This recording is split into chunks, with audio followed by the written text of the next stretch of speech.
Dodge, Yahoo, Phantom of the Forest, you Spearfinger, Fire Dragon, Ohio Grassman, Silver Giant, Bloodless Howler, West Virginia Vampire, Coyote King, Hogzilla, Devil Dog, Coyote Killer.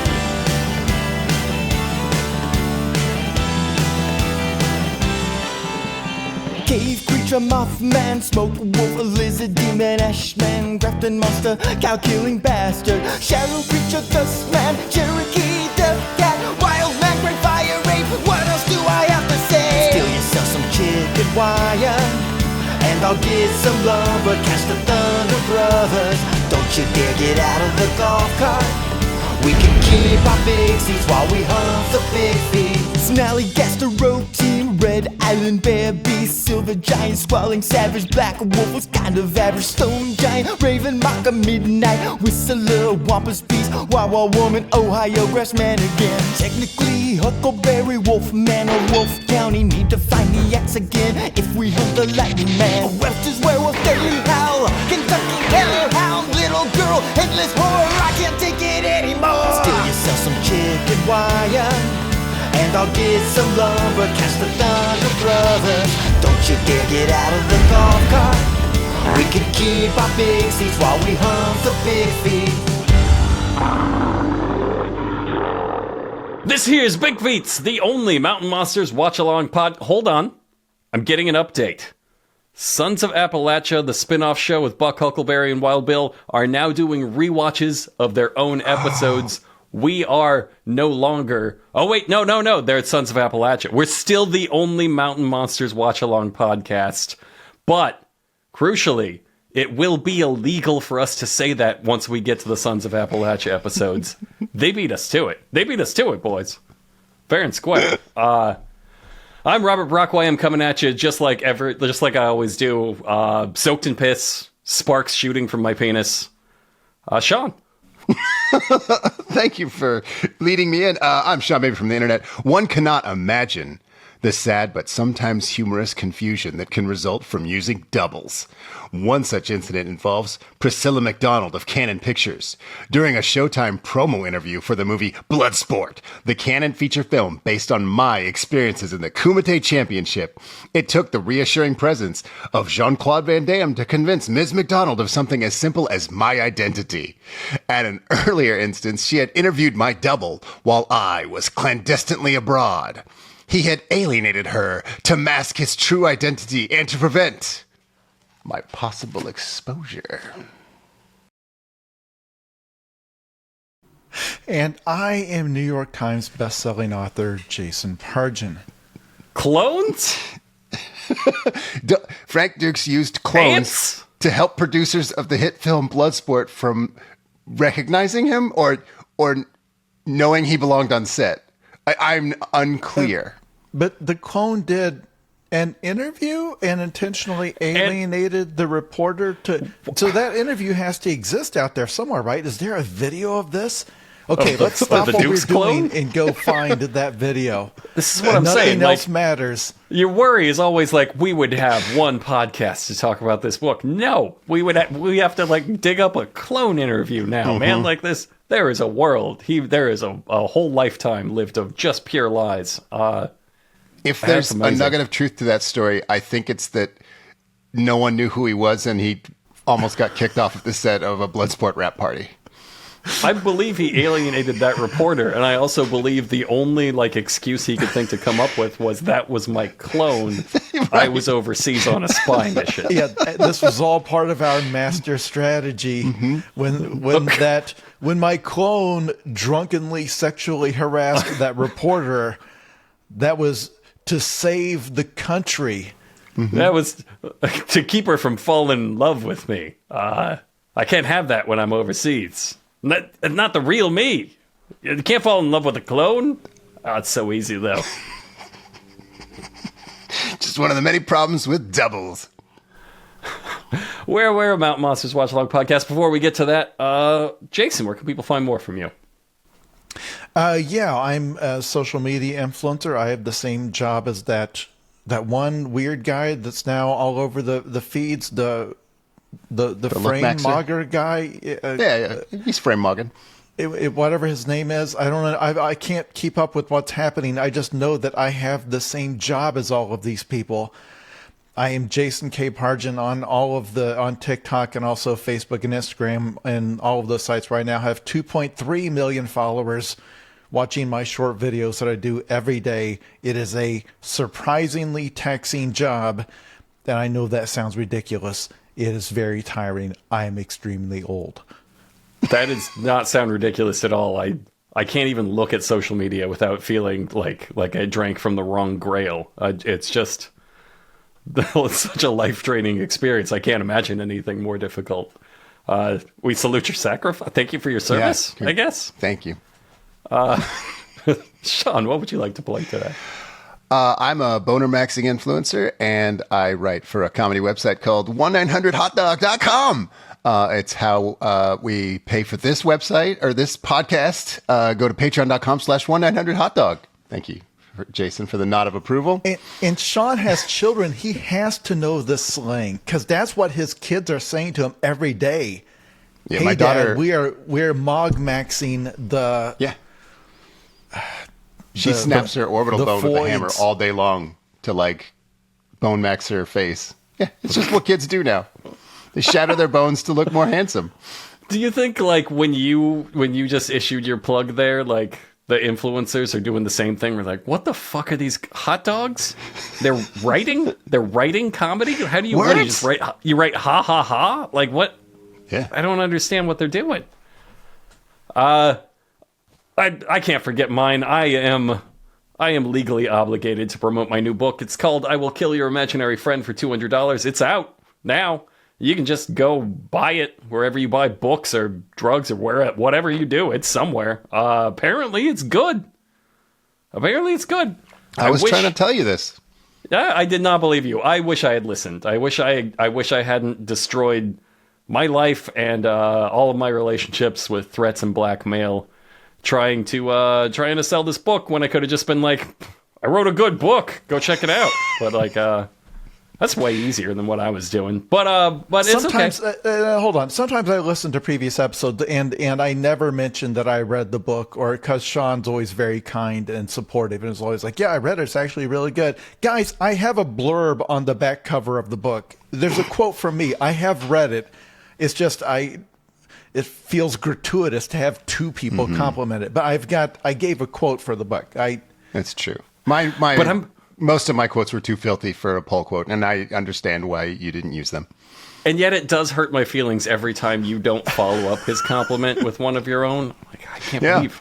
I get off this podcast, I go to my wife, I'm like, he did it to me again. He just sat there. I gave him like an awkward silence and he didn't fill it with anything. He just looked at me. Sean said the book was great, and then Jason said, yes, it's the type of book that only Robert could have written. What is that? Asshole. What a piece of shit. So I'd kick your ass for saying something like that. That's it. That's my plug. Some people think it's good. It's a good plug. I don't know why I went to prison for this, but I did. And I deserve it. That's my plug. Buy my book. In the meantime, we are watching Mountain Monsters. The episode is K-9 Tracks by the Grave. Doesn't sound like one of their usual episodes. That's about it. That's pretty much summarizes the whole episode. Thanks for the show, guys. That was fun. Don't spoil it. Okay. The listeners will find out in due time that nothing happens. You don't give them that off the top. You wait till the end of the podcast and say, you know what? In retrospect, nothing happened in that episode. It could have been 4 minutes long. That's better showmanship. You're right. I'm going to set a timer. I want to know how long we can talk about this. Because if we actually manage to go longer than the episode itself, again, which we always do, by double, usually. If we manage that this time, it will be down to pure podcasting skills. Because I have nothing to talk about. Even personally, I don't have anything to say to either of you. I don't know what we're gonna do. But we barely know each other. And I'm not interested in changing that. I'm fine with it too. Yeah. But so previously, they're doing a serial thing again. Previously on Mountain Monsters, nothing. It's really nothing.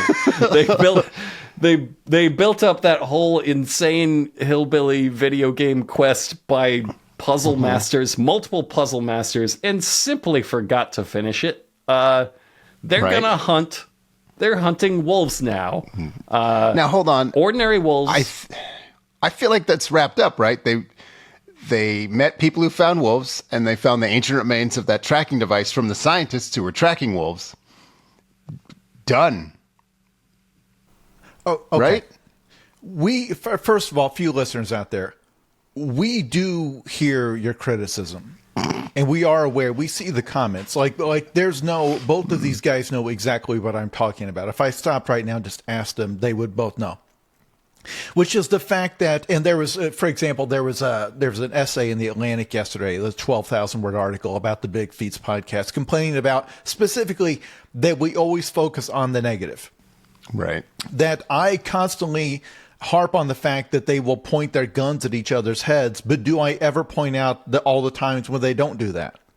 Because sometimes they're using their gun as a walking stick. It's just pointed harmlessly up to, well, I guess to his own face. But to his own head. But that's okay. It's your head. The point being, for the last 2, 3, 5, 6, 7 seasons, however long they've been doing this serialized storytelling, we have complained loudly at the start of every episode about what a living hell it is to try to recap and reorient the listeners, knowing that they may not have memorized every episode of Big Feets, and try to get them back in the flow of what we're about to talk about. And what a nightmare it is to recap a storyline that they improvised on the fly and totally forgot from one scene to the next, that involved up to 4 rival Bigfoot hunting teams and time-traveling druids and all of this stuff. But look at what they've done. They've cleaned all that up. Look how easy it is, how straightforward it is. You could come into the podcast on this episode and you would be fine. Look, group of 5 monster hunters. They got rumor that in West Virginia, where wolves are thought to be long extinct, they heard a rumor from a journal of an old friend that there might be wolves there. It would be a huge scientific discovery to find out there are wolves. So they set out to prove there are wolves. The first thing they did was met a group of farmers who had previously proven that there are wolves. Independently, each and every one of them. Storytelling. We're done. Yeah. Yeah. Time to party. There are wolves. The end. If this is a documentary, that would be the end. Those farmers had video, photo of a footprint, a dead wolf. One guy's like, I captured one. We thought it was a coyote. Turned out to be, it was a wolf.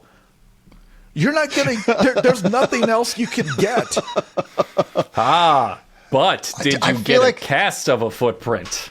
Because that's... Oh, if we can get that.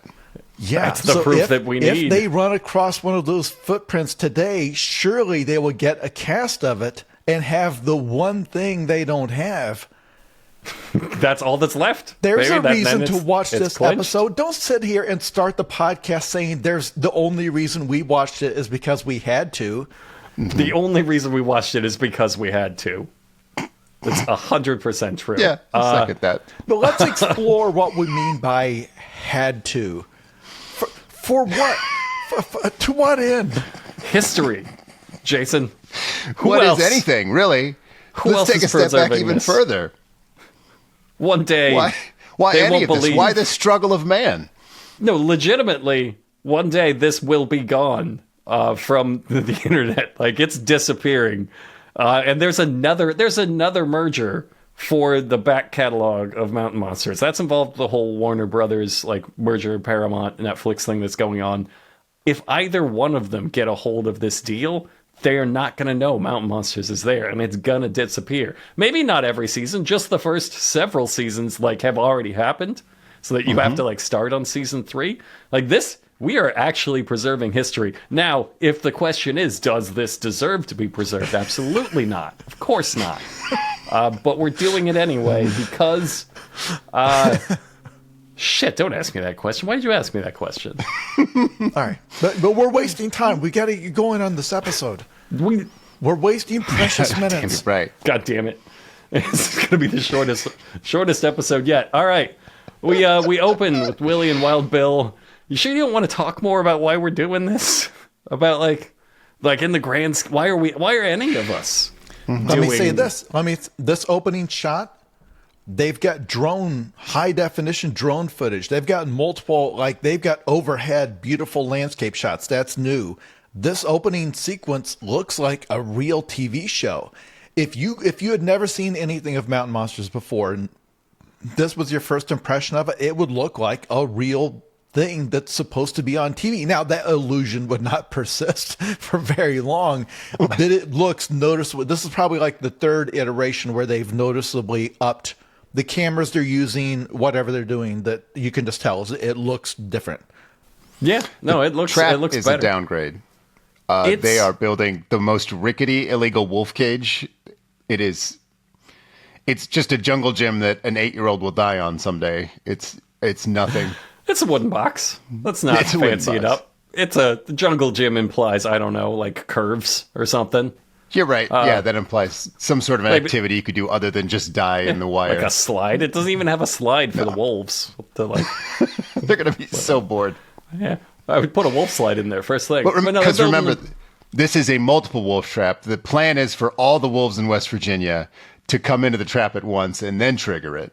That is the plan as stated by these grown men. And hopefully there are only 4, because it can fit about 4 wolves. And it's a very tall trap. They're way up high, so the idea is you're stacking them vertically. You're going to pile them in there. Mm-hmm. Like in Minecraft, just get them up there. Yes. Go vertical. The vertical farm, yes. So, yeah, this is a trap for every wolf in West Virginia. It's a big wooden box. There's a moment here when they're building where Willie asks Wild Bill, he says, how's that harness fitting you? And it's kind of weird and out of nowhere to like say that. That's a strange thing to say. I think he's done this before. He is subtly fat shaming Wild Bill for putting on like a little bit of weight. And I'll give this to him. Willie's probably the only member on the team qualified to do that. But what's weird is Wild Bill's like the second most qualified. Like if that's what you want to do, I don't know why you're picking on him. Hey, I'll even say this: Wild Bill putting on some weight. That's actually a positive sign in terms of his habits. That actually is that's true. That's good. It means he may have given up something else. Switch to weed. Switch to straight weed. Which would be fine. It's healthy for him. So no, I would not be telling Wild Bill, hey, whatever you're doing that caused you to put on some weight, you need to go back to what you were doing when it gave you the hot sunken jaw look. Yeah. And you got to start looks maxing those cheekbones again. Exactly. Lose a few pounds of teeth. Seem a little low energy too, like real. I don't know. What were you were doing something that was like, I don't know, made you more full of life. Is what I want to say. And your teeth, you got too many goddamn teeth now. I don't know how you did that. I didn't write down what he said to the harness comment, but it was something about like fits like a baby's diaper. Okay. Yeah, like a diaper on a baby's butt, which to be fair is an equally weird thing to say. I enjoy that interaction. It's like you said something weird to me, say something weird back. That's right. Yep. I thought it might have been set up. That's why I didn't write it down, because it felt like a pre-planned bit where he's like, "Set me up, ask me how the harness is, brother. I got a sweet diaper line, brother." Yeah.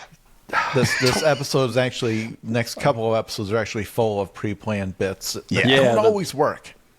The writer is real. For getting a writer, I never would have imagined that. Well, I never would have imagined that a show that ran 7 seasons would reach that 7th season and say, you know what? Never mind all that stuff we were doing.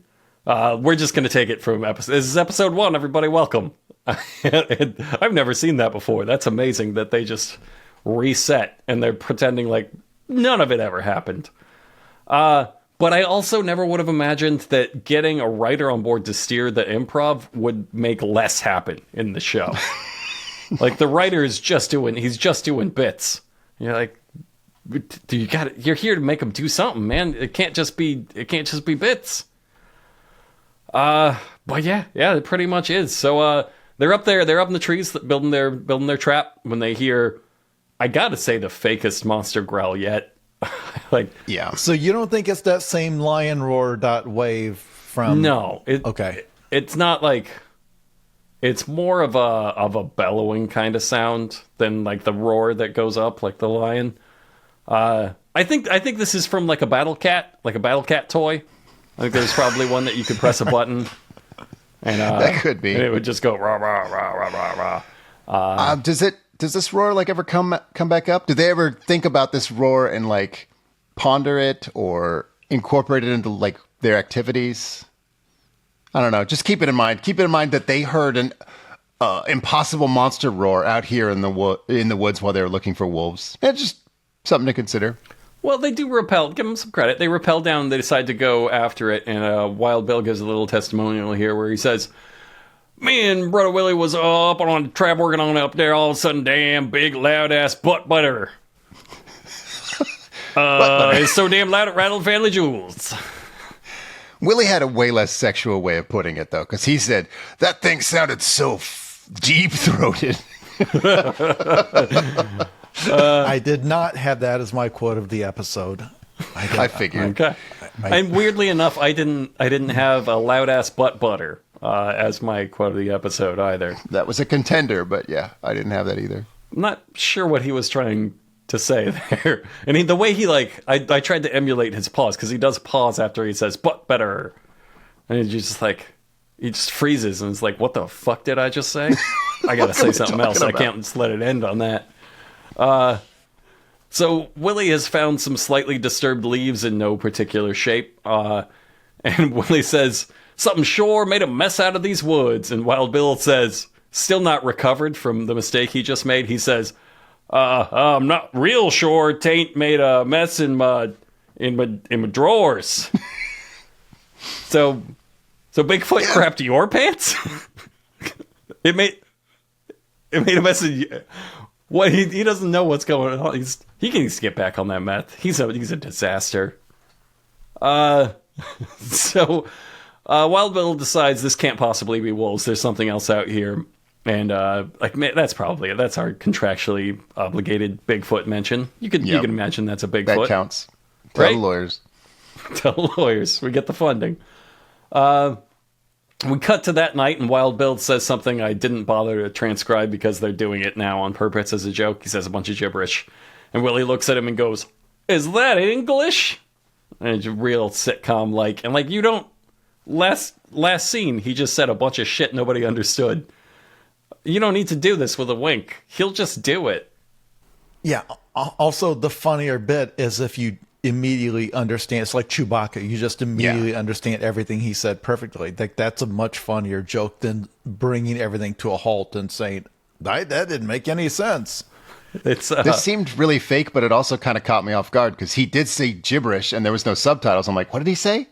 And then Willie looks at him like, okay, cool. Willie will know what he said. And when he says, "Is that English?" and that really stilted, comedic delivery, I was like, this fucking sucks. Yeah. This is like when a long-running show or a very beloved show, the staff changes over and you can feel like, oh, you're writing fan fiction of this show. Yeah.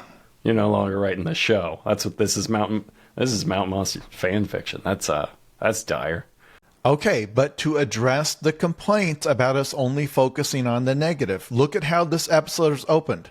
Action scene. Drone shot swooping over the trap team. They're building a trap. Immediately they're attacked. They have to retreat. Boom, cut to that night. They're driving, middle of the night. The gibberish that Wild Bill said, it turns out we got a call from Jeff. A farmer is being attacked by some supernatural creature. He says he won't come out of the house until the Ames team comes and clears off the land, clears the monsters off the land. How many episodes of, usually by now, they've started the episode with a failure huddle, immediately decided to go back to the hotel and go to bed, and then come back the next day to maybe talk to someone. Boom, we are in it. This is writer stuff. This is somebody saying, okay, a professional is here. Let me show you how a TV show is structured. Boom, we're in it. We're hunting monsters. Now, will they be able to maintain this pace and momentum? Oh, for sure. Yes. We'll see. I guess I was excited because someone came in and finally decided what they do. They're a free Bigfoot emergency service. They're a Ghostbusters now. Like someone calls them and says, "There's a fucking Bigfoot on my property right now. Get over here!" Right, and they do. And before, we'd sometimes get an episode and we're like, "What are they doing?" Because they all have, or well, Buck has a day job. Everyone else probably deals meth, but like that. How do they meet people? Who are these people Jeff keeps calling? How do they know to call them? I don't know. It's just nice that there's sexy now a flyer. fiction. Sexy Probably a flyer. very sexy flyer. He leaves in restrooms, public restrooms, in rest stops all around West Virginia. Gets a lot of confused calls that he doesn't quite understand. Handle my Bigfoot. I'm hunting for a bear beast. That one it never did turn out to be a bear. Weirdly enough, it's just mostly otters. So they get to the farm, and Jeff explains, of course, the farmer that called him so terrified. Him and his family, they're just like, they won't come out until they clear this. And then we get to Buck. Buck is on his way in there, and he explains again in his truck, well, what we're doing is the farmer heard a noise and we're going to go check it out. So that's like 3-4 times we've explained the concept of we got a call about somebody that heard a noise and we're going to check it out. And Buck also explains, I'm in my truck because I'm on my way from work. So season 7, we can afford drones. we can't afford that full-time pay. To pay the performers. Buck is still working as a pedicurist. He's an Olympic got such gymnast dainty coach. Hands. Surf listeners, you have instructor? to understand, this is not just a passing mention. The entire plot of these episodes is going to be built around Buck's day job work schedule. What other show would do this? I don't know, but it's pretty. It still remains one of my favorite gags that I don't think they know is a gag. Is you guys got to save the world from Bigfoot for me. I gotta get back to the gas station, man. I almost like it more if like this was a paid Ghostbuster service. Like if this farmer cowering in his house, like there's a moment in the episode where they have to invoice that man for whatever they do. Like at the end of this, we're like, well, we went out there and a couple of us fell down. We got a little spooked. We called it a night. You owe us $7,000. That's injury pay, classic. I mean, that was the Ghostbusters bit. So back at the farm, the team are doing the classic search. They got their guns drawn, aimed squarely at each other's backs. Hey, but with Buck not there yet, Willie calls his own pincer movement. But also, weirdly enough, divides up the teams differently. Does not put himself with Bill. Yeah, Fascinating choice. Yeah, I think there was a interesting little choice. spat from that opening dialogue where he was like, "You're getting a little chubby," and he's like, "Well, I'm like a baby in a diaper." And Willie was like, "I don't like that. I did not like what you said. That was a not the little direction I deep-throated. wanted to go. We're gonna split up." I do like there's a moment here where they're walking along and Willie's taking over like leadership role briefly since Buck is out. And so he's taking point and trying to like do improv about what he sees, like the surveying, the scene. And he points to a machine and he goes, "That's a corn carrier. That's where they get the corn out." It's expertise. Yeah. Where I was like, I made a note in my notes of that, and I'm like, oh, Chekhov's corn carrier. We're gonna come back to that. Yeah, it's He's good not calling screenwriting. that out for no reason. So technically, but this is a pincer with a confused Kirby because they're doing a pincer, but then Buck shows up and has no idea what's happening, and he is just darting around. They do this Darting's weird, a strong word. This weird thing where Buck shows up and he's like, "Guys, hug." He acts like they vanished into the Bermuda Triangle. It's like, no, he looks in their trucks like they're not in their trucks. Like, yeah, they started They're the hunt looking for the without you monster. because the farmer is trapped in his. They're over there hunting the monster. Go help them. You explain this to wandering. us. You were the third person to explain this to us. It's so weird. He even comments, he says it's real creepy being on an abandoned farm at night. And as he makes that comment while standing in front of like a very new, well-maintained barn whose floodlight is like flaring out the camera. Like you cannot see Buck because of like the lights that are blaring on this People farm. live there. They're cowering in the house 11 he's feet inside. from you. There's like 7 trucks parked outside this fucking house. There's shiny trucks and tractors parked everywhere. And he's just trying to, is like, there ain't a whole lot creeper than an abandoned farm. Right now, don't seem to be unrelated. a soul in sight. It's like, no, it's just a place at night. It's like the least scary place you could be at night. It's well lit. There's people around. And there's sure as fuck no monsters. And there's a couple of places in this episode that I can't quite figure out how it happened, because it seems like it was scripted with the assumption that they had something else on set. For example, in the very previous scene, see, this is what we're going to do. We're going to keep circling back. That's how we're going to get a podcast out of this. Because in the previous scene, when they're on the trap and they hear the roar, they go out into the woods and they scream, "What in the holy hell is that? What could have done that to the ground?" And then the camera shows the ground, and like you said, they've just kicked some leaves aside. So I think the writer had it scripted. They find just a ruin. They find trees ripped in half. They find frickin' piles of severed heads, but they don't have that. So they act out the scene. And I think that's what happened here. I think he wrote in his little script, okay, find creepy abandoned barn where you can do this hunt. That's like, well, we don't have one of those. We don't have a goddamn soundstage. We're working with the first barn that we hit coming off the highway.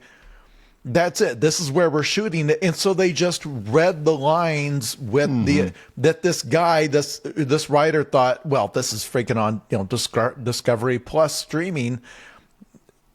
I can, my imagination is the limit. No, the limit's the limit. About $400 is the limit of your imagination. And where would they get a barn? A really creepy barn? Like, I don't know. What does happen here that I don't think has happened before is the pincer actually finishes. Like, they come together after the pincer maneuver. Like, no one abandons it. They finish the mission and they get together and they collect their data. Yeah, because there's no Buck there to call it off. Exactly. Yeah. No injuries, no sudden noises. And Willie's report is that they found a frozen mud puddle that'd been broken. Now, so that's one side of the pincer ran into a mud puddle. You say no injuries. Oh, there. I might have skipped that because I figured that was everybody's quote of the episode. It's okay. I would love to keep that as a quote of the episode, but he makes it a callback at several points. So we have to talk about it because it's the only thing that happened in this episode. That's true too. So let's go into it in some detail. Okay. Okay, please. So, well, first, Wild Bill does something crazy. He seems to become self-aware briefly. And he says he's worried about being on this pincer movement because they're split up. And so in case they get into some heat, as he says, like they won't have the backup. And you can almost see that thought flee his head of like, no, we can't do that. Don't think that. And then he suddenly screams just really loudly right off camera. And Huckleberry runs in to check on him, only to find that he walked into an electric fence and pissed himself. And Wild Bill says, "By God, I got energized there, mister. Holy bleep. Come. Holy cum. Holy cum, that don't get the old hard pumping. By God, that's some extra voltage." And he gives a little vaudeville zip. Thank Christ somebody did something at this point. But this is Bill. Bill always senses when they don't have anything. And so he sees a fence. It's like, hey, I've got some electric fence shenanigans. And he's going to play this up for half the episode, I think. I think he's still on meth because that's a real meth idea to see an electric fence and think, I'm going to have sex with that electric fence. So I don't have any notes on what he says next here. It must not have been important. Couldn't have been that crazy. And it's not. All right, we can't save it for the quote at the end of the episode. I think he's you're going to right. refer back to it 3 times. Okay. What he says next is, "I just got the old penis knocked into dirt by that electric fence." And I feel like he did not get the laugh from this that he wanted because he keeps saying it the way certain people will in a certain state of mind. If you don't laugh hard enough at their joke, they'll just keep making it. So he's going to say, "Got my old penis knocked in the dirt," several times. Well, when he meets them, when the whole team meets back up, they meet back up, and he's like, "Got that old penis knocked in the dirt," and he gets a little chuckle, and he's like, "That wasn't it. No, that wasn't it." Although something else quite insane happens here, in that Willie hears a noise, and Wild Bill quickly points and he says, "In that direction," and the editor adds in a kung fu whoosh sound Yes! to his finger, Have that in my notes. but like really Incredible. subtly muted. Yeah. Like it's not over the top, it's not drawn to it, and they cut away. Like, what? Did I go insane? What did that happen? I wish they did that all the time. That was so perfectly weird. Once again, the editor realizes, "Fucking, I need something to do. I haven't done anything here in a long time. I'm just gonna put kung fu whoosh sound effects over everything if they're not gonna do shit." I love that after all this, like they share the mud puddle story, they share the penis story several times. They cut back to Buck, and he has made 6 feet of progress. He is just wandering around the parking lot of this very not abandoned farm, just like a child left in the mall, just like, "Mom." Well, he hears a roar or a growl in the dark, and he goes, "Jeff, Huck." Like they're out here playing Bigfoots. Like, I'll be Mom? the Bigfoot this time. Mom, Dad, are you out here again? Is that- That's right. every time he hears it, "Mom." God, that sounds just Where like her. are you out here? And is Dad with you? That's weird. Again? What? I thought you guys were having like emotional problems. I didn't assume you'd be together and on top of each other in a Bigfoot shape. That's weird. So he finds a blood trail. He follows it. He stumbles across a hog carcass, or 1/4 of bulk loose hog, and I don't know, raw sausage links with ketchup. It is. What? It's like someone built a pig shape out of intestines. If somebody did what I suggested earlier and started this show thinking it was a real show, I think here is where they would say, "Oh, okay." Because what they put down is it's a pig's head that's been sawed off the way it would be at a meat processing plant. It's just straight, Right. clean cut. Actual pig's head. Yeah, real pig's head. And then just a bunch of miscellaneous organ stuff. Yeah. Like 4 pigs worth of organs and no bones. Right. And I kept thinking, "Oh, that's kind of creepy." This thing, it took all the bones and left a bunch of edible meat behind. There's animals would eat that organ meat. They wouldn't just, they don't gut their kills.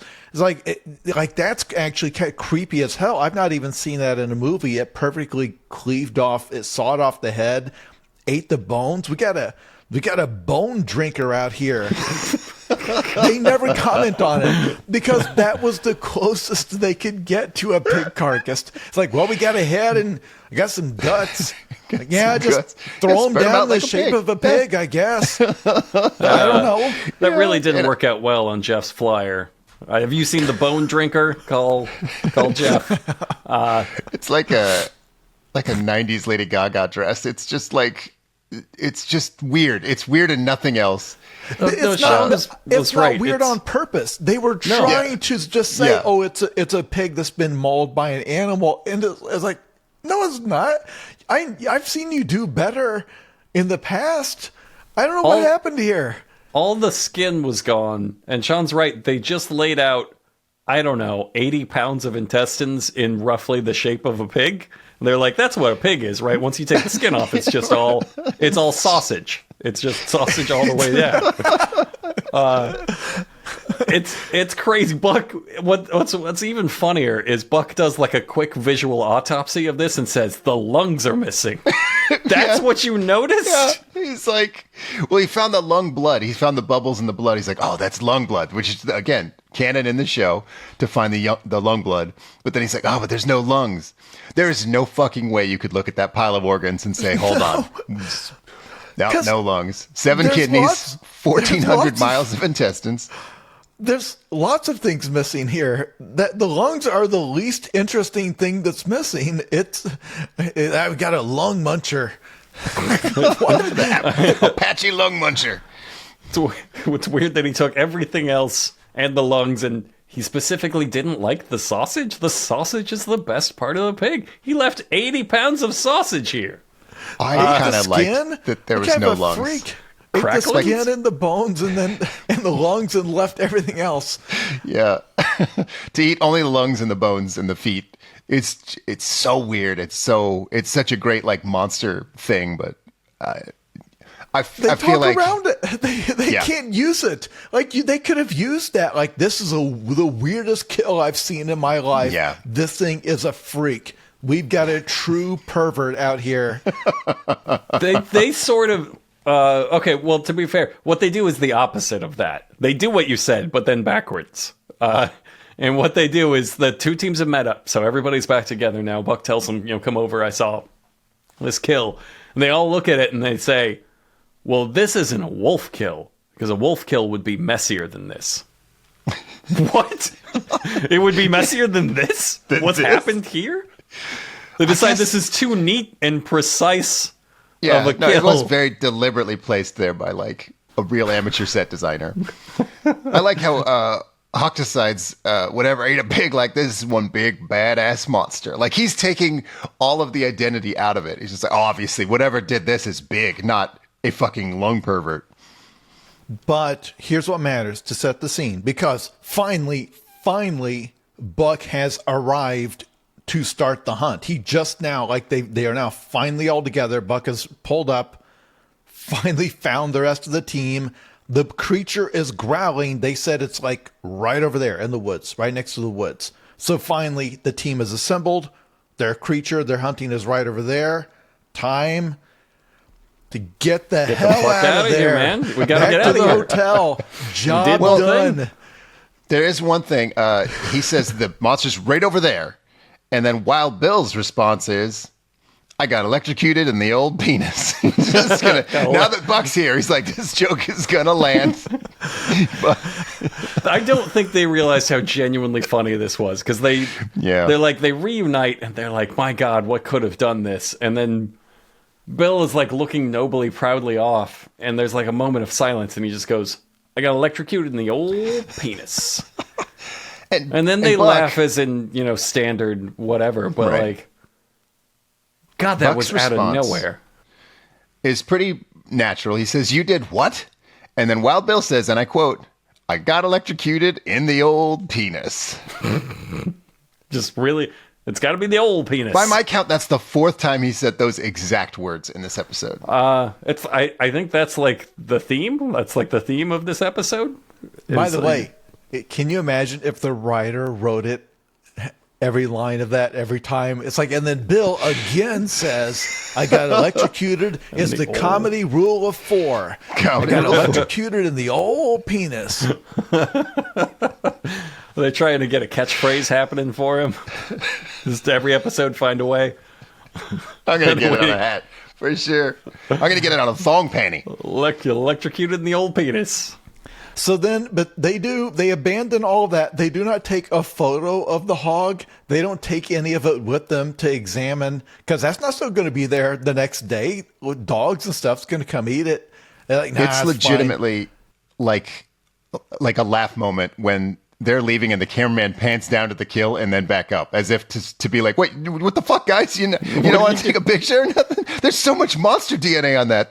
Get the teeth marks? What the could be hair? Okay. Could be, yeah. Also, it was also nice of them to establish stakes at the start of this. Because remember, the farmer and his family are all terrified, and they will not come out of their house ever they didn't check again. in with them. They didn't say, yeah, the monster's right there, but we're going home. word for word was they can't come out until we clear the property.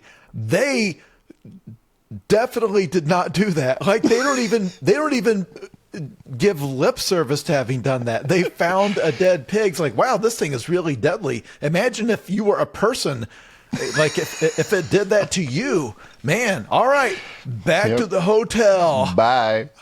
Amazing. Hog's pretty It's big amazing. too. Imagine if you were like a little farmer's child or something.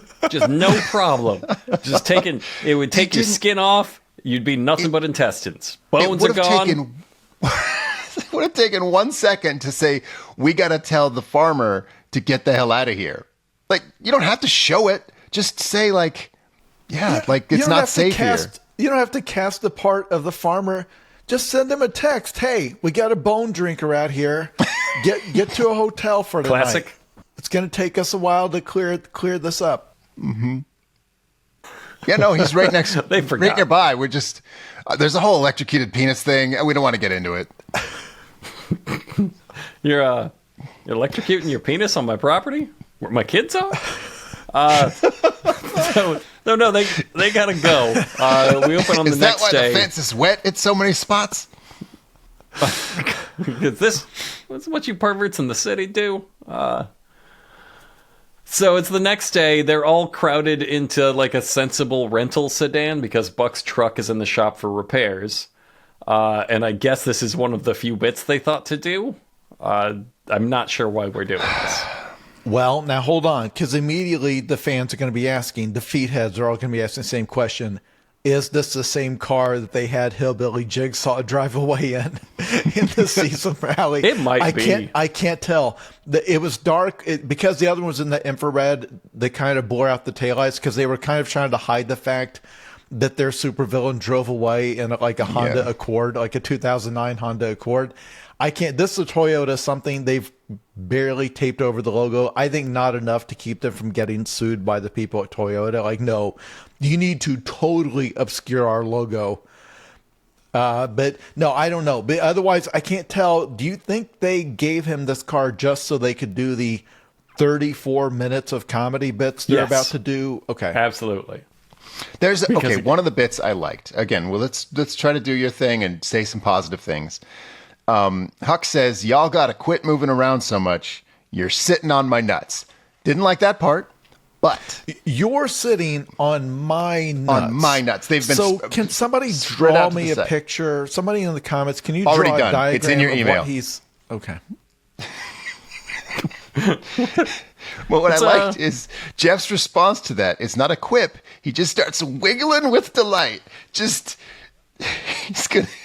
gonna get his good friend off with his butt cheeks. Yep, he's just gonna bounce. He says, "You're sitting on my nuts," and just like I know, I'm gonna pretend to bounce up and down on his nuts. Like, it's a choice. Like a choice. You're like making. a child filled with pie, just wiggling. It's like God, it goes on for so long. It goes on for fully a half-hour runtime of this episode. A lot of dick stuff in this episode. So much dick stuff. I have that in my notes as well. I do think they're getting our producer's notes. That was one of mine. I know I'm not supposed to send them back through time like you do, but I did send one back that just said more dick stuff. Yeah, I did too. I'm Mine happy to see they took it. I sent electrocute the penis so many times. I didn't mean to. Oh, I didn't me mean too. to send that 8 times. Oh, see, I only sent it 4, and I thought they just got my 4. We're like doing every single one. No, we're doing the clown car bit, and we're acting like we invented the clown car of a bunch of people crowded into a car. Only the clowns are fat and the car is normal size. So I guess that's funnier. I don't know. Buck finally calls it. He tells them, "Remember, we're all here to see if wolves came to West Virginia." Like, they found a fucking pig turned inside out, and they're talking about the wolves they already proved exist. There's a scientist out there with tracking data on these wolves. He specifically explains that they want to try not to get distracted by the monster because they're here to prove that wolves exist in West Virginia. But anyway, that's for you guys to do because I am going back to work. Back to work. Yeah. He's leaving them. He just fucking got here, and he's leaving them again for his day job. He came in, he found 80 pounds of sausage, and was like, "Job's done, man. I'm going back to work." Back to the They could have got a ride haberdashery. with the camera crew, right? Like, why did they have to have Buck taxi them all the way out to the woods and then drive back? All of them have cars. They all have their own trucks and cars. yeah. You have a little Forrest Gump cart. Purely for the comedy. So the rest of the team hop in their little Forrest golf cart, and they go to investigate the woods. Huckleberry is kind of playing leader now that he's gone. Now that Buck's gone, he takes out Trapper's hunting diary and he tells them there's a passage in here about burying the bone. Another 34 goddamn minutes of comedy. So long. This is such a dick episode. I'm being very graceful skipping over it because it really is. It's so long. The bits that they do. Jeff at one point says, "That old son of a bitch, I bet he buried a lot of bone in his day." You know me. I love to picture my dead friend fucking. His grandchildren watched this show. Yeah. They came on in the season premiere. They gave you the diary that had that dick joke in it. Yeah, Hold on, that doesn't mean they watch the show. Let's be real. your old grandpa, he was quite the coxman. Yeah. Dig down a lot of Jesus what I want to Christ. say or women. A lot of Bigfoot talk in this journal, though. No, the burying the bone is a method to lure predators in by burying a bone in a few inches of dirt and then filling it with some kind of bait, which again, Huckleberry says is his secret sauce. Fucking 34 goddamn minutes comedy about this. So Yeah. much. This is He's the got longest episode. It's rotted mare afterbirth, he says, and he has to go and have each one of them smell it, and they have to act and retch and like, ugh. Do they know this early that, like, did they get the outline of the episode and be like, the writer just stops on like page 3? Like, is he okay? Did anybody check on him? Do we have to One of still these shoot? pages says electrocuted the penis. This writer's gone mad. But this is where you leave Huckleberry unsupervised long enough. He's like, yeah, this will really bring the predators in. Boy, I wonder what'll happen later if Buck doesn't come back to stop me. Have to see what kind of predators this draws in tonight. I want to talk a little bit more about what they're trying to do. What they're intentionally trying to do here, it's not a trap. Sometimes they refer to it as a trap, but it's not a trap. What they're doing is they bury a little bit of bone, and they fill it with the rotted mare afterbirth that will bring in every predator within 5 miles, predator from Predator 2. All of them. The Adrian ones from Brody from Aliens Predators? versus Predator? Yeah. That nerd predator from that new film they made that I've not watched yet. It's like a nerd predator that. The ones that he's are like a nerd autistic predator. from Shane Black. Yeah. All the autistic predators are going to come in. Yeah, from the Keegan-Michael Key Did one. that really happen? They wanted Did they you wanted to not- incorporate the boys' autism into their DNA. Jason, That's did you not see real. the Shane Black Predator? Because they at one point they do say the true predator is autism. Oh my God, we need to this podcast. Thank God we found what this podcast can be about. It's now a The Predator watch-along podcast. You can't make up fake movies like that in 2026. The predators do decide that autism is the greatest weapon, and that's what they want. It's not reading into it. They literally say that almost word for word. Couldn't be more clear. Okay. We have to talk about. All right. Well, they're making a trap, and We got time to talk about The Predator, I think. They wet the ground around it, and the point isn't to like sink them in quicksand or whatever. It's just so they can get a little cast of a footprint in the dirt. That's all they want. And like, if you can lure them in effectively, you can trap them. You can put a camera up. Camera you be could nice, do sure. anything, but they're like, no, specifically, we just need the foot. We don't need video evidence. Those farmers gave us video evidence. Yeah, We need- farmers we need also no had a point to this. footprint. Yeah. Yep. They did, but we need a foot cast, I guess. Foot cast. Also, They trampled never by every mentioned- predator in 5 miles. Just They- trampled with coyote prints. They never mention getting a cast. They never imply that they have a casting kit with them. You are giving them so much credit. That's I me. do appreciate That's that you are trying to be positive. Let's keep that energy. Also, at one point when they do the first one, Huckleberry looks down at the other men and says, "Time to bury the bone, huh?" And if you do find yourself in the middle of the woods with a man who looks like Huckleberry, and he makes you dig out a little bed in the mud, and then he looks at you and says, "Time to bury the bone," there's no action you can take at that point. I have no too tips late. for you. You screwed up earlier by getting into that situation. Now it's over. Yeah. Follow me to the woods. I have some woodsmanship to show you. I have a jar of filth. Yeah, that's where you made your mistake. If you've reached this point, I don't know what to do for He you. didn't run when he said he had secret sauce for you. That's just my number one tip. If somebody has secret sauce for you and they're not at a burger joint, sometimes if they are at a burger joint and they're not behind the counter, you run. Get yourself to safety. But they're gonna get some footprints for some fucking reason. They don't know why that's valuable.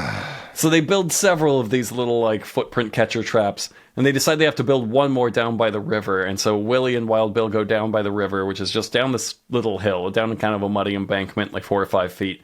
And it's fully mid-afternoon. You can actually see the sun in the sky. And then they cut out and cut back, and it's pitch black dark. Middle of the night. It took them 6 hours to build this last little trap down there. Or I like to think they built the trap in a couple of minutes and then spent 6 hours struggling to get back up the riverbank. Just falling over and over again. But Huckleberry says, okay, well now we have to get the fuck out of here because we through no fault, for somebody's fault. I'm not sure who made this call, but we're all covered in predator luring sauce. Somebody's secret sauce. I forget who's Huckleberry.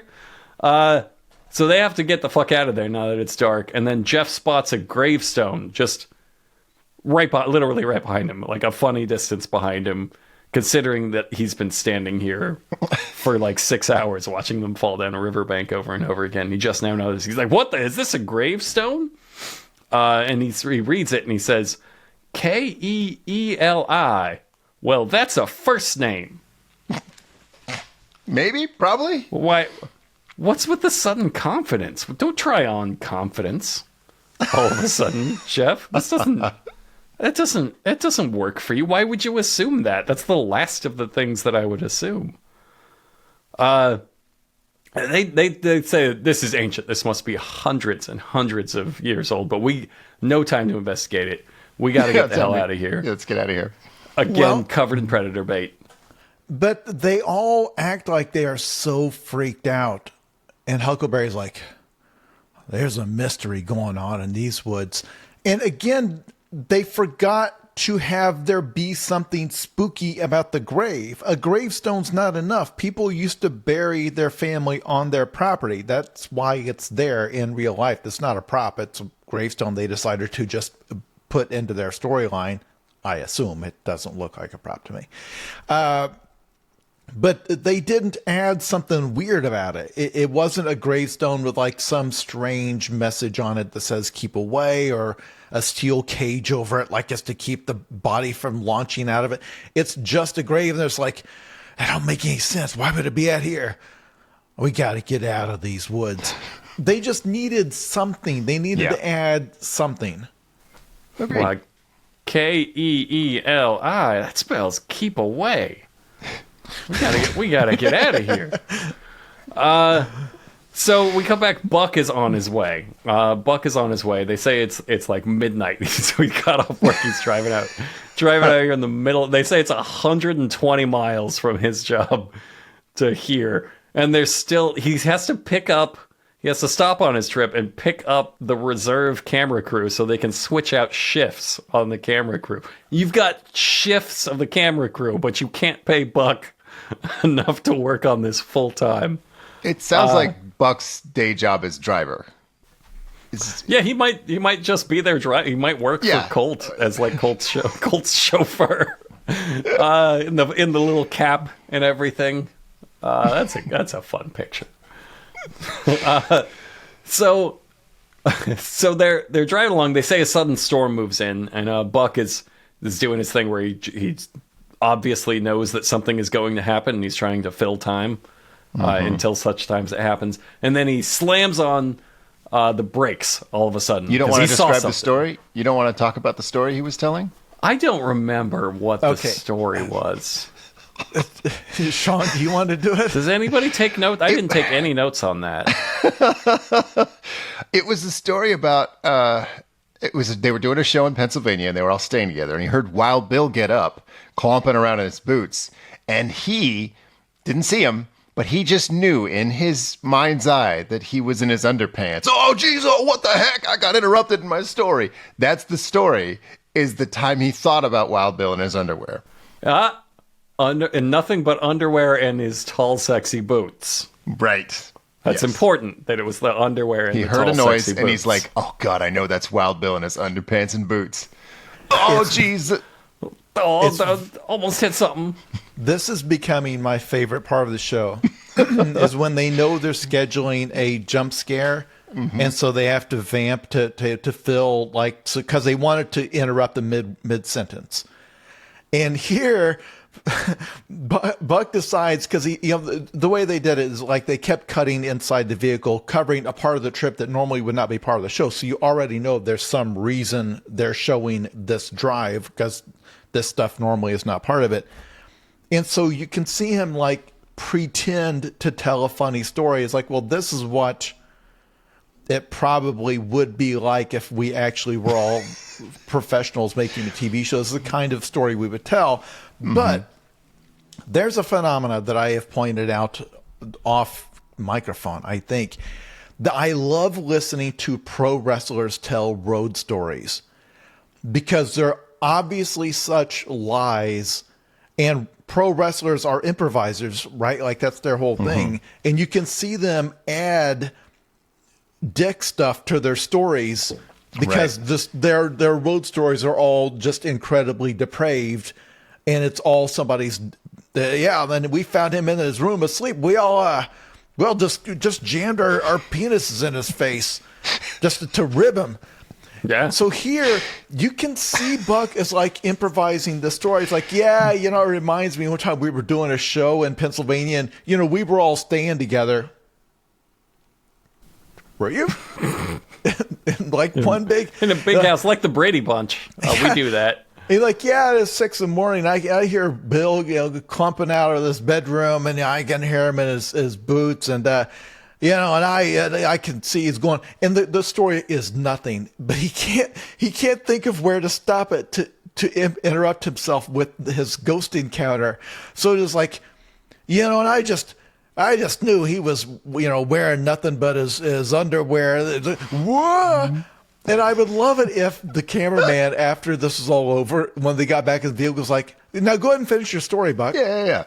Tell me where was that going? I want to hear exactly what, just see where Buck tries to take it. And then a spark started shooting out of his penis. His old penis. Yes, his very old penis. His old penis. Elderly Wang.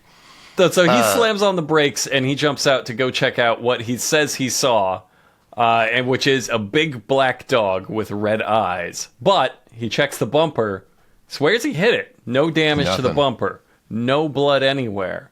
So, ghost dog. Ghost dog. Well, this starring is Forrest Whitaker.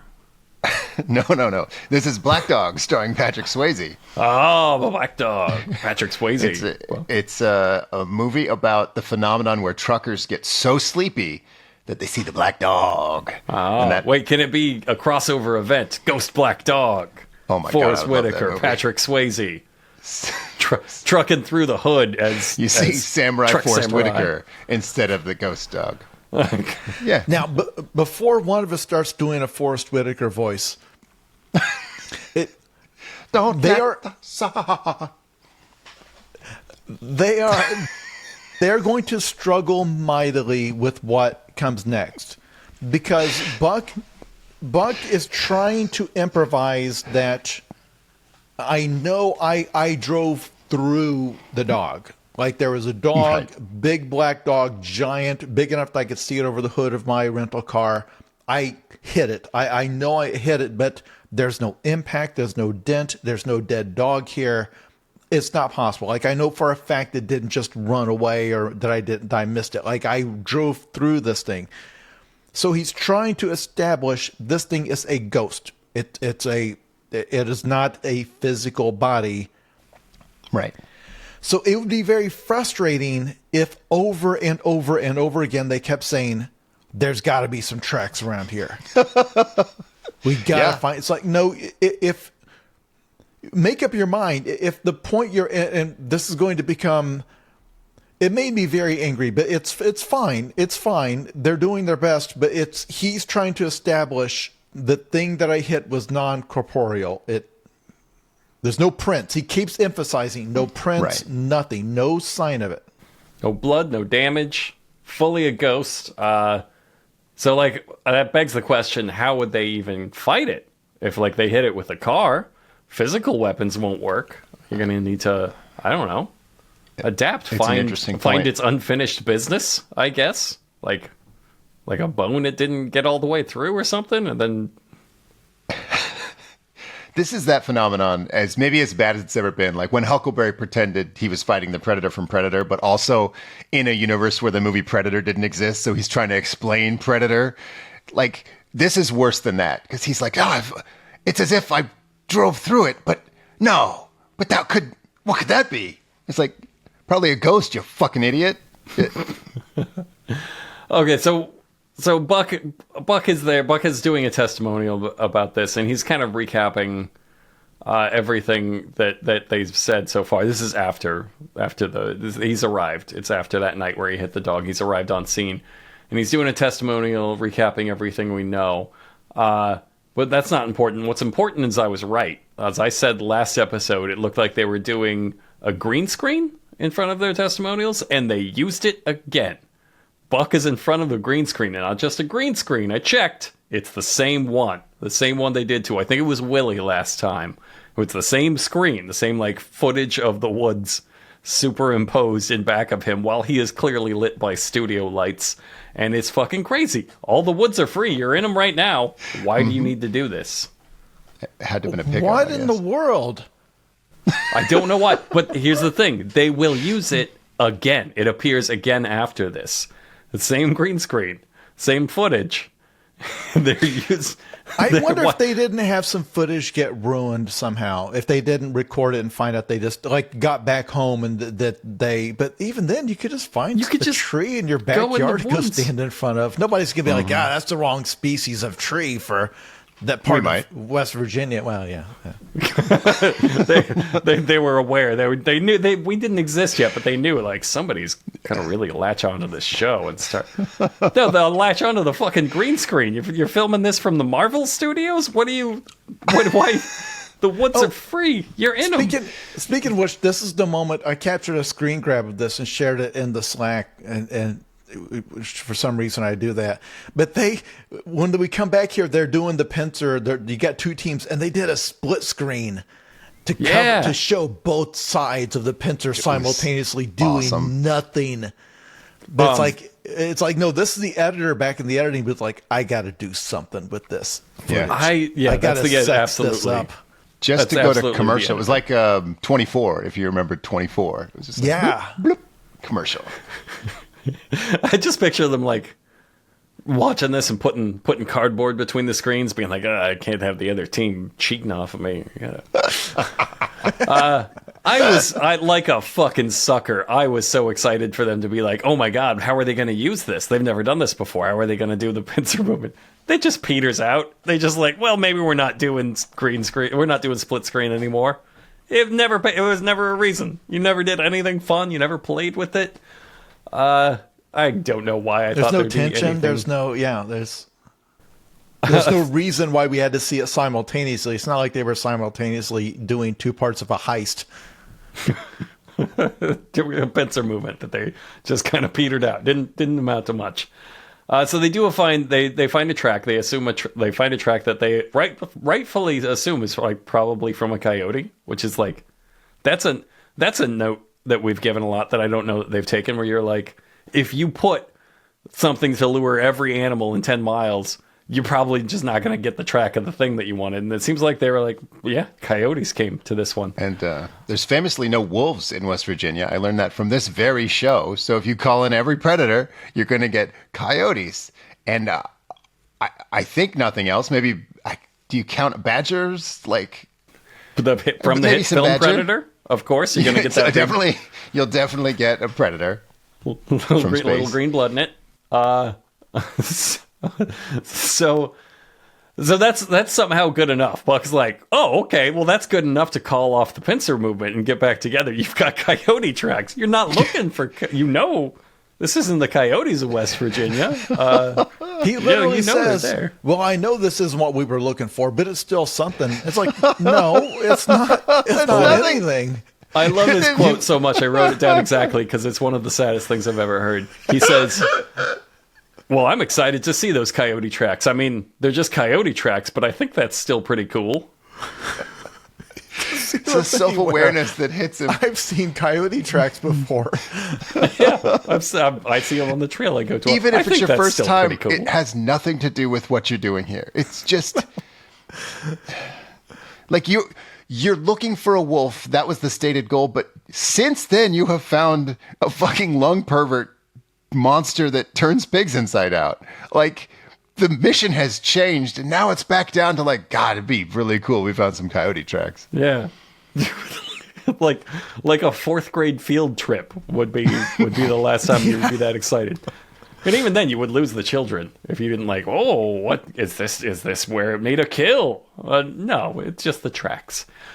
So they're on their way back to rejoin it, and they're not even going to check. Like, they split up to do this pincer movement so that they could check all of the stations, all the bait stations they laid out here. And so they decide, well, Willie and Wild Bill, they've got a coyote footprint, so let's not check the rest of these. Let's just go look at that. And as they just happen to be passing by one of the other traps, they're like, well, let's just take a look at it since we're right here on a whim. And it's there they find an actual wolf track. But they nearly did not go in there. It's the weirdest possible way to set this up. Because now they're going to ignore what the other team found. It's like, oh no, come here. The one we were passing on the way to look at your worthless thing, it actually has the thing that every expert would love to have. The evidence that wolves have come back after 120 years. Yeah, we happen to have that here on the one we were just walking past. Like, why not have them have the wolf track? Sure. It takes away any intentionality. Like, oh no, we're just dipshits now. We're just dipshits. We bumbled onto this. We didn't find it on purpose. Find a spooky Blair Witch arrow that points them to the wolf track, and they're like, oh wow, the witch is helping us now. Nope. That's the old mountain monsters. We're not going back to that. Wild Bill sees the tracks and says, "Holy Wolfenstein!" I just like that. I just like his Holy Wolfenstein. And they all take a tender moment to reflect on this. They've fulfilled Trapper's legacy. They've found really subpar evidence of wolves. Certainly far inferior to the evidence, the video and photographic evidence they've been presented with. But this is what Trapper wanted. He wanted the foot play. He wanted the foot stuff. Diary specified it had to be the foot stuff. So they insanely decide. Buck is pumped. Like this wolf print was on his bucket list. Like he was waiting his whole life to see a wolf print. I found this frustrating because I saw him fight a tornado of pterodactyls once. He once went to the hospital from getting bashed by a Bigfoot. And he's like, oh my God, it's fucking wolf print. Never seen anything like it. Best day of my life. I think this is supposed to be genuinely they haven't mentioned any like backstories of finding Bigfoot or whatever. And like at some point they do mention that they've been a team doing this for many years, but it's like they've erased everything that happened before. Yeah, they're like, this is none like of that a prequel happened. or a reboot That was all of human people. I don't know. I was going to save this for the next episode because it becomes even clearer in the next episode that they there's no, everything that happened prior to this is no longer canon, because they're going to say things that only make sense if this is their first supernatural monster hunt. And again, as I explained, this season was then moving to Discovery Channel Plus, Discovery Plus streaming service. They may have gotten a note from somebody they're like, hey, they're porting over this Mountain Monster show. It's pretty popular. It's got, a couple million viewers or whatever. And that somebody at Discovery may have watched the previous season and said, okay, none of that happened. All of your rival Bigfoot hunting teams, the teleporting wizards, the Spearfinger hunt, the 6 sub mini bosses you're trying to unlock. We're starting fresh with a real Bigfoot hunting show. Just you're hunting classic creatures from Appalachia. The smoke wolf is the thing we're going to find out thereafter. It's a real thing. Like, okay, this is the show now. You're not to speak of that other stuff you did. Like, I get you're dedicated to Trapper and his memory. The best thing we could do for his reputation is pretend none of that happened. I like to think it was their idea. I like to think they were like, all right, boys, listen, we're moving to a new platform. They're not going to know what our show is. They're not going to watch any of it. I think this is our chance. It's like moving to a new school. Like, it's our chance to pop the collars, to put the sunglasses on, tell everybody to call us by a cool new nickname. They don't know. They don't know what we've done here. They don't know that we've spent 6 seasons fighting teleporting wizards in the corn and losing to the corn and not the wizards. They don't know. They don't know that we did that. So, like, let's start off and be like, let's be wolf hunters. Isn't that cool? Just like ordinary wolves. Pretty Let's cool. be wolf hunters. They're like, fuck yeah, and I want to be a paladin, for Christ. No, we're not doing this. No, we're not doing that. Well, then fine. I'll electrocute my penis and electrocute my penis. Okay, Well, that's pretty good. My penis seems to have electric powers now. No, Bill, no. we talked about this. Given my to me favorite by misfits of Christ, by the science. power of Christ. God damn it, where were we? All right, so they insanely decide that the wolves, they found this track here. All the wolves must be down by the river. They decide that for no reason. Yeah. And so they all Sure. run to the river. They don't find anything, but then Jeff reminds them, well, there was a grave out here somewhere. Let me see if I can find it again. And then he turns around and says, oh, there it is.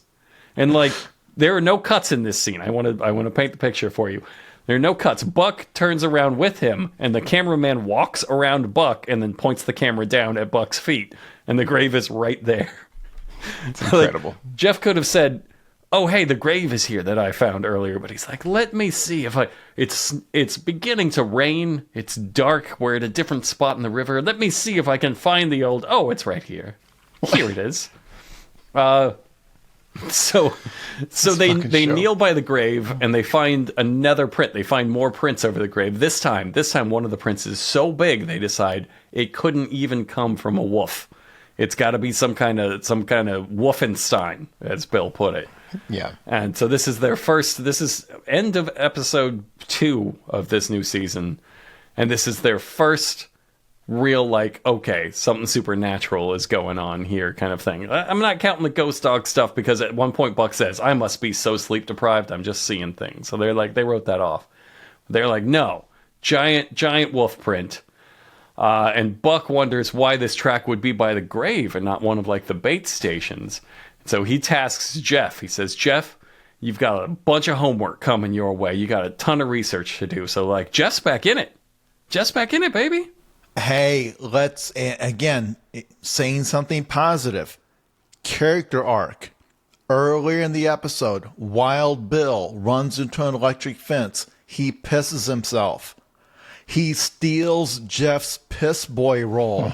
Makes it look like, oh my gosh, Jeff's got nothing left. The piss thing was his only remaining bit. Guess what? Buck says, we need some research done on this here grave. Jeff, why don't you go research it for us? Excuse me. You can call me Cool Jeff. Cool, Jeff. He watched the opening credits of the show and remembered. He remembered. Oh, that's right, Jeff's the researcher. Really? Jeff? He does a line. He does a line right here that's so funny to me. You've seen the movie Super Troopers, right? Where they cover the guy in the delousing stuff, and he realizes it's powdered sugar. He goes, "This is powdered sugar," and they go, "Oh yeah, the lice, they hate the sugar." And he like changes his tone. He goes, "It's delicious." That's exactly how Jeff delivers this line. Where he goes, "You just put a bunch of homework on me. I welcome it." Cool Jeff, everybody. So fucking funny. Flashes back to when he was on the rogue team and he had the cool homework. hair Hey, blowing in the Discovery breeze. Plus, they don't know. They don't know about the piss boy stuff. I'm cool researcher Jeff. Always have been. Never been anything but this. Wild Bill thought he was like taking one off of Jeff by stealing the piss play, and Jeff's like, "Oh my god, he's gonna let me do it. He's the piss boy now." But we have to go out on a terrible comedy beat. That's part of the contract now. It's required. The fans demand it. Yeah, and this time Buck says, like, he sniffs the air and he says, Did you guys pour some of that secret sauce around here? Got Huckleberry secret sauce around here? And they're like, no, there's nothing around here. And so, well, he leans over and takes a big whiff of Jeff, which is a weird thing to take a big whiff of your friends. Takes a big whiff of Jeff and says, "Aw, it's just Jeff. I'll laugh at Jeff. He smells bad." So cool Jeff lasted, his life was so short. Somebody in the group, I think Huckleberry, says, "Damn!" Does a Will Smith. But again, this is 2021. Then he raps the entire Wild West song. But it's woof, wild, wild woof, of course. Wild, wild woof. Yeah, I guess they leave us on the mystery. The mystery at this point is not what the Lakota bone sucker or whatever they're dealing with. It's why there's a footprint at the grave and not at that special little patch of footprint station that they made. They're like, why would it leave our perfectly good secret sauce station and step on a grave? Oh, well, that's the mystery we're dealing with next time on Mountain Monsters. Why you want to watch the next episode? Yeah. Now Yeah. we're in it. Of course. I would just, this episode should have ended with like a single still screen of Jeff with his hair all out, and it should have just said, "R.I.P. Cool Jeff," because he lived and died. 30 seconds. Yep. Yeah. So fast. So young. 2016 to So young. Take it 2016. from us. In the arms of the angels. Cool Jeff. That's somehow it. That's somehow the episode. We did manage to talk about this for longer than the actual episode itself. Technically, we talked about a lot of things, but let's do our favorite quotes. Sean, why don't you start us off? Okay.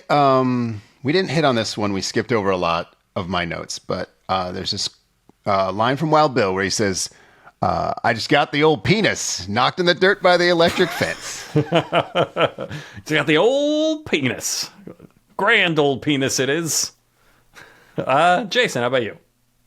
When they first come across the first successful bait station that's got a footprint in it, Bill says, "Wow, the secret sauce works. Just like cheeseburger to a baby." What I like about Willie's that reaction to that. Yeah. Yeah, Willie's reaction was just a withering glare. He didn't even say anything. He was just like, "Fuck you." I'm putting us on separate teams. God, there was kind of a lot on my list that we didn't get to. I think my favorite, I'm gonna go with Huckleberry talking to Wild Bill. He looks at him and he says, "I'm gonna nail you in an old outhouse on a hot June day." That's it. Powerful stuff. Good hillbilly threat. Just a budding romance there. What a great show. What a great Never show they've disappoints. reinvented. I can't wait to see the new ways that they fuck it up. Because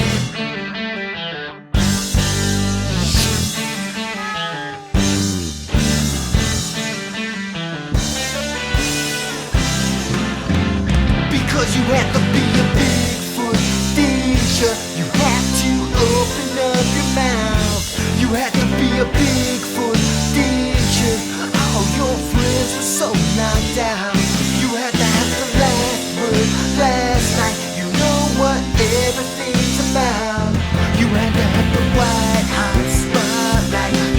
be a Bigfoot last night. Whoa, whoa.